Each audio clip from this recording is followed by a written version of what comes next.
Pero walang 00 sa harap. Okay lang yun, ano? Ah, nakalagay dito, 521 na agad.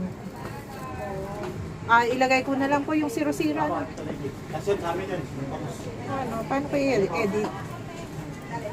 Ah, pwede naman siguro dahil kung napadalhan nyo na to dati, ano?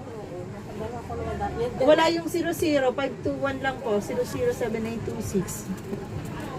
Pwede na kaya yun? Eh, pwede naman po siguro dahil na napadala nyo naman, na-credit naman namin before. Teka ba, tingnan ko na. Wala yung 00 sa harap. Sige.